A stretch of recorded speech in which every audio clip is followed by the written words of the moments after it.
السلام علیکم ناظرین، آپ دیکھ رہے ہیں جوت نیوز اور میں ہوں ایم ایل عارف ڈیلی ایشوز کے ساتھ۔ ناظرین، خبریں بہت ساری ہیں، آپ کے ساتھ بات کریں گے۔ سب سے پہلی خبر یہ ہے کہ سیاست کے اندر مذہب کا استعمال یا مذہب کارڈ کا استعمال وہ زیادہ خطرناک ثابت ہوتا ہے۔ آج جو جاوید لطیف نون لیگ کے جو رہنما ہے انہوں نے بات کی ہے عمران خان صاحب کے متعلق، اس پہ بات کریں گے۔ صدر پاکستان عارف الوی نے بھی دنیا نیوز کو انٹرویو دیا ہے، اس کے اندر انہوں نے کیا پیغام دیا ہے اپنا پاکستان کی قومی قیادت کو یا اسٹیبلشمنٹ کے حوالے سے انہوں نے کون سی باتیں کی ہے وہ آپ کے ساتھ شیئر کروں گا۔ اور تیسری بات یہ کہ الیکشن کا اعلان ہو چکا ہے، بات کرتے ہیں۔ دیکھیں، سب سے پہلے تو جیسے میں نے اپنے انٹرو میں کہا کہ سیاست کے اندر جو مذہب کارڈ کا استعمال ہوتا ہے، خواہ وہ کوئی بھی کرے، وہ بڑا ہی خطرناک ہوتا ہے اور اس کے نتائج بڑے سنگین نکلتے ہیں، اس میں کوئی شک و شبہ نہیں۔ ماضی میں بھی کئی ساری سیاسی پارٹیوں نے مذہب کارڈ کا استعمال کیا، پھر اس سے انہوں نے فائدہ حاصل کرنے کی کوشش کی اور کافی ساری پارٹیوں کو اس کا نقصان ہوا۔ سیاست ایک الگ معاملہ ہے اور مذہب ایک الگ معاملہ ہے۔ مذہب کا ناطہ یا مذہب کا رشتہ ہمارے ایمان سے ہے اور ہمارے دین اسلام سے ہے۔ تو جب تک میرا ایمان مضبوط ہے اور میں کلمہ گو ہوں، اگر میں لا الہ الا اللہ محمد الرسول اللہ صلی اللہ علیہ وآلہ وسلم کا کلمہ پڑھتا ہوں اور میں کلمہ گو ہوں اور سچی نیت سے حضور اکرم صلی اللہ علیہ وآلہ وسلم پہ میرا ایمان ہے، تو مجھے کسی سے سرٹیفکیٹ، مسلمان ہونے کا مجھے کسی سے سرٹیفکیٹ حاصل کرنے کی کوئی ضرورت نہیں ہے۔ یہ بات تو کلیئر ہے۔ یہ بات وہ لوگ بھی سمجھ لیں جو اپنا سیاست کے اندر جو مذہب کارڈ کا گھنونا استعمال کرتے ہیں اور لوگوں کو پھر مرواتے ہیں یا لوگوں کے اوپر جو فتوے دلواتے ہیں، تو اس کا غلط استعمال ہوتا ہے اور اس کا نتیجہ یہی ہوتا ہے کہ پھر جو استعمال کرتے ہیں پھر انہی کے اوپر ہی یہ چیز استعمال ہو جاتی ہے اور پھر وہ کہتے ہیں کہ جی ہم نے تو غلطی ہو گئی ہم سے، اور یہ تو فلاں بندہ تو ایسے ہے اور فلاں نے تو یوں کر دیا وہ کر دیا۔ تو اس وجہ سے سیاست کے اندر یہ مذہب کارڈ کا استعمال نہ کیا جائے، اس سے گریز کیا جائے تو بہت بہتر ہے۔ آج میاں جاوید لطیف نے ایک پریس کانفرنس کی اور پریس کانفرنس کے اندر سابقہ وزیر اعظم جو اپنا میاں محمد نواز شریف ہے ان کے متعلق انہوں نے بات کی، اور ساتھ ہی ساتھ سابق وزیر اعظم عمران خان صاحب کے متعلق میاں جاوید لطیف نے ان کی ویڈیوز چلائی اور جہاں جہاں انہوں نے غلطیاں کی ہیں۔ دیکھیں، کافی ساری ایسی جگہیں ہیں یا کافی ساری ایسی چیزیں ہیں جو عمران خان صاحب نے ایک ناگہانی میں کی ہیں، ان کی زبان پھسل گئی ہے۔ اب وہ جو ماضی کا قصہ اپنے والد محترم کے حوالے سے بتا رہے ہیں کہ میں نماز نہیں پڑھتا تھا، میں مسجد نہیں جاتا تھا، تو ہر انسان شروع میں ایک مثلا جس کی تربیت نہیں ہوتی ہے یا جس کو پتہ نہیں ہوتا ہے، دیکھیں شروع سے کچھ چیزیں ایسی ہوتی ہیں جو والدین اپنے بچوں کے ساتھ شیئر کرتے ہیں یا بچوں کی تربیت گھر سے ہوتی ہے۔ تو ہو سکتا ہے کہ عمران خان صاحب کھلے ڈھلے ماحول میں وہ پلے بڑے ہیں، تو ظاہر سی بات ہے ان کو اس ٹائم ان چیزوں کا علم نہیں تھا، جس کی وجہ سے وہ نالاں تھے اس چیز۔ لیکن اب وہ نماز بھی پڑھتے ہیں، تسبیح بھی ان کے ہاتھ میں ہوتی ہے اور دین کی باتیں بھی کرتے ہیں، تو اس وجہ سے ان کی ان باتوں کا وہ جہاں پر انہوں نے وہ پہلے نادانی میں کی تھی، ناگہانی میں کی تھی، یا ان کی توجہ یعنی دین کی طرف غالب نہیں تھی، ان کا ایمان اس وقت کمزور تھا، جس کی وجہ سے انہوں نے یعنی ایسی باتیں کی، یا ان کی تربیت اس طریقے کی نہ کی گئی، ہو سکتا ہے کہ ایسا ہو۔ لیکن انہوں نے کہا کہ میرے والد محترم مجھے زبردستی مسجد میں لے کے جاتے تھے، نماز کے لیے لے کے جاتے تھے، تو ان کی ان باتوں کا اور وہ جو انہوں نے کی تھی بات ایک آخری گجرانوالہ کے جلسے کے اندر کہ میرے نوجوانوں، میں آپ کی تربیت کرنا چاہتا ہوں اور میں آپ کو حضور صلی اللہ علیہ وآلہ وسلم کی سیرت سے آپ کو آزاد کرانا چاہتا ہوں۔ یہاں پر میرے خیال سے عمران خان صاحب کی زبان پھسل گئی ہے۔ وہ یہ چاہ رہے ہوں گے، یہ بولنا چاہ رہے ہوں گے کہ میں آپ کو حضور صلی اللہ علیہ وآلہ وسلم کی سیرت سے آگاہ کرنا چاہتا ہوں، کیونکہ ہم آج تک حقیقی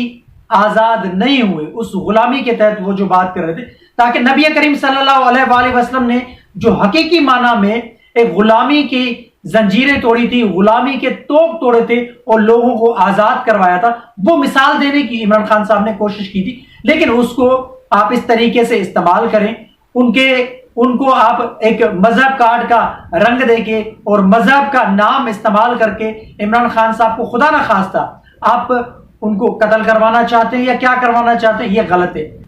سیاست کے اندر مذہب کارڈ کا استعمال نہ کیا جائے۔ اب ماضی میں میاں جاوید لطیف صاحب کے ساتھ بھی جو ہوا تھا، تحریک لبیک والوں نے کیا کیا تھا، جو آج سے گزشتہ میرے خیال سے 4 سال پہلے، یہ ان کی فوٹیج اس وقت کی آپ کی اسکرین پہ چل رہی ہے، ان کے ماتھے پہ ایک پٹی باندھی ہوئی ہے۔ تو یہ جب ایک دیکھیں مذہب کے نام پہ سیاست کرنا، مذہب کا غلط استعمال کرنا، تو اس کے نتائج بھیانک ہی نکلتے ہیں۔ تو مقصد کہنے کا یہ ہے کہ عمران خان صاحب کی سیاست کو، ان کی غلطیوں کو، ان کی نادانیوں کو، ان کی زبان پھسلنے کو آپ مذہب سے منسوب کر کے ان کے خلاف ایک پروپیگنڈا کریں، یہ غلط ہے۔ عمران خان صاحب نے بھی ماضی میں ایسا کیا، جو میاں نواز شریف کے حوالے سے کہا ہے، مختلف انہوں نے ریسنٹلی جو جلسوں میں کہا ہے، نون لیگ کی قیادت کے خلاف یا نون لیگ کو ووٹ دینے کے حوالے سے انہوں نے کہا ہے کہ اگر کوئی بھی نون لیگ کو ووٹ دے گا یا ایسے لوگوں کو ووٹ دے گا تو وہ سمجھ لیں وہ شرک کرے گا۔ تو عمران خان صاحب بھی اپنے الفاظ کا چناؤ جو ہے وہ بہتر کریں،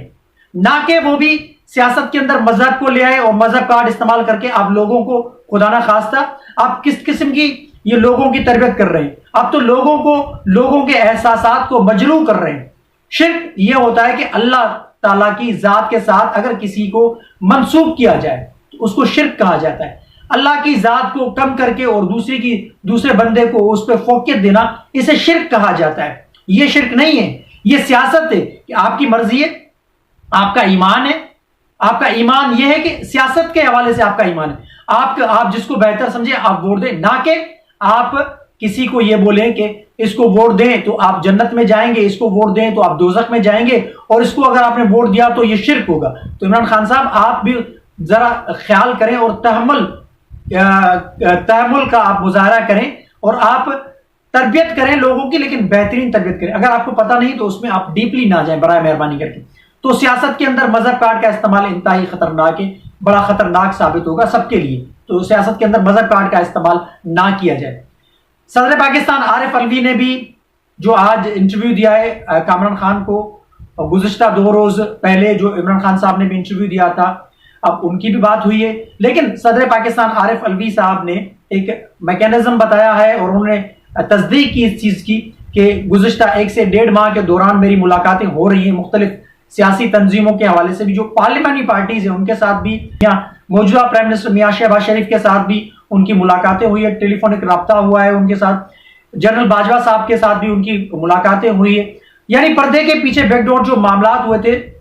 جیسا کہ ہم نے بھی اپنے ویلاگ میں کہا کہ پردے کے پیچھے جو معاملات چل رہے تھے اس کی بدولت عمران خان صاحب نے بھی ایک جو ایکسٹینشن کی جو بات کی تھی، یا ان کی توسیع کے حوالے سے، یا ان کی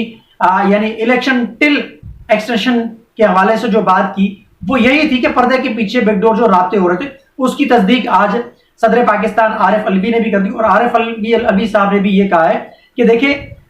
سیاست میں انا کو، ضد کو چھوڑ کر آپ کو ملک کے لیے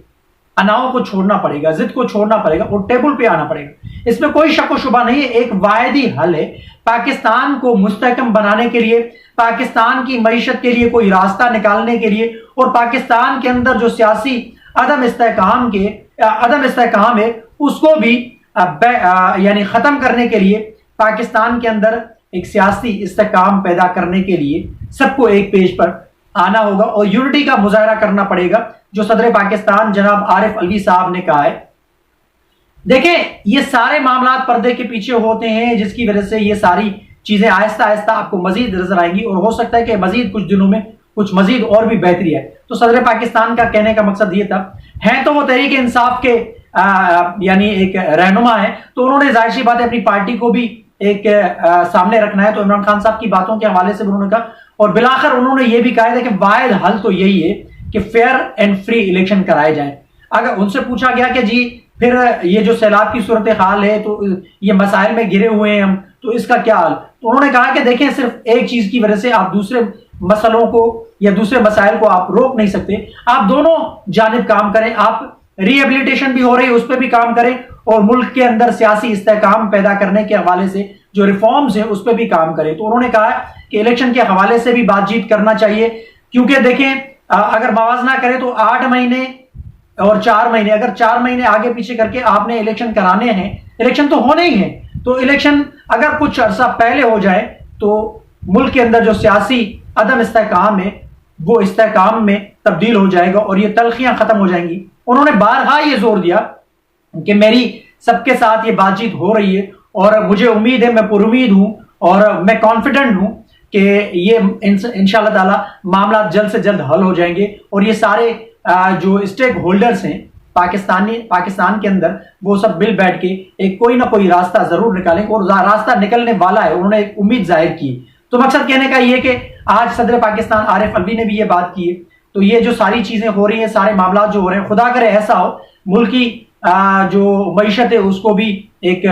اپنا سپورٹ ملے گی, اور ملک کے اندر جو سیاسی عدم استحکام ہے وہ بھی ختم ہوگا اور استحکام پیدا ہوگا. اور الیکشن کے حوالے سے بھی جو ریفارمز ہے وہ ہونی چاہیے. آخری حل یہی ہے کہ ٹیبل پہ آنا پڑے گا. تو عمران خان صاحب بھی ضد اور آنا چھوڑیں. اگر یہاں سے زرداری صاحب اور میاں نواز شریف صاحب کے اندر بھی کچھ ضد اور آنا ہے تو وہ بھی چھوڑیں, اور مل بیٹھ کے اسٹیبلشمنٹ کے ساتھ سارے ادارے مل بیٹھ کے ایک میکینزم تیار کریں تو ملک کے لیے بہتر ہوگا. اور الیکشن کمیشن نے بھی ایک اعلان کر دیا ہے, پنجاب کے کچھ حلقوں کے اندر یعنی الیکشن کا اعلان ہو چکا ہے, اور ساتھ ہی ساتھ کراچی کے اندر جو سندھ کے دوسرے مرحلے کے اندر یعنی بلدیاتی الیکشن ہونے تھے وہ ان الیکشن کے بھی حوالے سے, یعنی خاص کر کے کراچی میں اب 23 اکتوبر کو پولنگ ہوگی. 23 اکتوبر کو بلدیاتی انتخابات کراچی کے اندر ہو رہے ہیں, اور حیدرآباد کے حوالے سے بھی الیکشن کمیشن نے مقامی جو الیکشن کمیشن ہے یعنی صوبائی جو الیکشن کمیشن ہے اس سے اعداد و شمار لے لیے علاقوں کے حوالے سے, اس پہ بھی ہو سکتا ہے کہ فیصلہ ہو. لیکن 23 اکتوبر کو کراچی کے اندر NA 239 جو ہے اس پہ بھی الیکشن ہونا ہے, اور باقی ملک کے مختلف حصوں میں بھی جو ہے تقریباً 8 یعنی حلقے ہیں جن میں ضمنی انتخابات یہ ہوں گے, جس میں کراچی بھی شامل ہے, کراچی کا ایک حلقہ. اور ساتھ ہی ساتھ 23 اکتوبر کو یہ بلدیاتی الیکشن کا بھی الیکشن کمیشن نے بالآخر اعلان کر دیا ہے. تو ظاہر سی بات ہے بلدیاتی الیکشن ہوں گے تو پھر یہ نچلی سطح پہ جو معاملات ہیں وہ بھی بہتر ہوں گے. تو میں نے موجودہ صورتحال کے حوالے سے, عمران خان صاحب کے حوالے سے جو مذہب کارڈ کا استعمال جو کرنے کی کوشش کی گئی ہے نون لیگ کی طرف سے وہ انتہائی خطرناک ہے. میں نے آپ کے سامنے ساری چیزیں رکھی ہیں. کمنٹ سیکشن میں اپنی رائے کا اظہار ضرور کیجیے گا. تب تک کے لیے اللہ حافظ.